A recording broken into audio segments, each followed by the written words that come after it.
Nigel Farage, who many feared had abandoned the millions of Brits who hate both Tories and Labour for completely destroying the country, is back. So I'm back. I'm standing as a candidate in this election. I've taken the leadership over in Reform UK. Do you know why? I see our country going down the drain. I believe in Britain. These boring idiots that lead the Labour and Conservative parties are not worth the space. Let's make Britain great again. Join me. After 5 years of betrayal and backstabbing by the political establishment, after half a decade of monotonous drivel from the two-party monopoly, after what felt like an age of the key concern of our time, mass migration, being downplayed and ignored, UK politics might finally be getting interesting again, because Big Nigel's changed his mind. I took the day off yesterday. Had a normal day. Walked the dogs, did a bit of fishing, popped into the pub, you know, a normal sort of day, which gave me time to think and reflect. And I began to feel a terrible sense of guilt. I can't let down those millions of people. I simply can't do it. It'd be wrong. So I have decided, I've changed my mind. So I am going to stand in this election.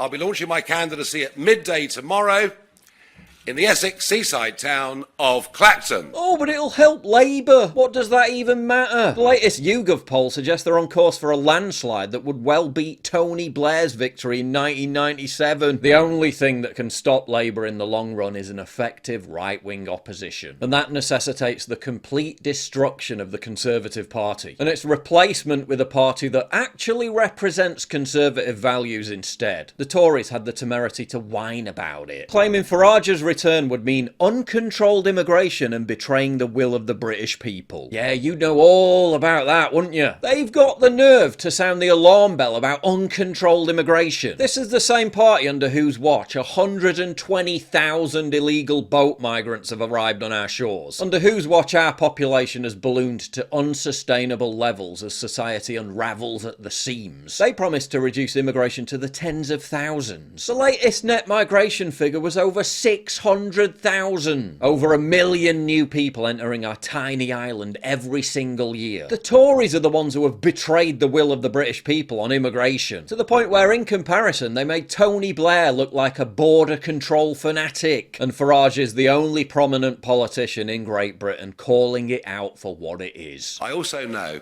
just as throughout Europe, there is a new phenomenon racing through politics ahead of these European elections this weekend.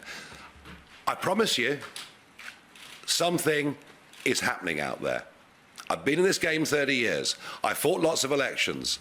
I've generally got a pretty good sense of timing. Something is happening out there. So yes, I changed my mind, and you know what? I'm not ashamed of it one little bit. Big Nige is going to be a voice for the disenfranchised right in Parliament. Again, the political class, whether it be Tory or Labour, is intent on sacrificing everything this country stands for on the altar of mass migration. The only means of coalescing the British people around a party that actually wants to stop that is by ensuring the Tories get as close to 0 seats as possible. And if Farage changing his mind and deciding to stand for office goes any way towards that, it can only be welcomed as a fantastic result. If you value what I do and you want to help support me, please visit pauljosephwatson.locals.com and either pledge a one-time donation or subscribe to join my community, get early access videos, and message me directly. And exclusive live streams coming soon too. Promise. Check out the Locals link down in the description. And don't forget to take a look at the brand new website, modernity.news. That's where you'll find all my content, including exclusive articles. That's modernity.news.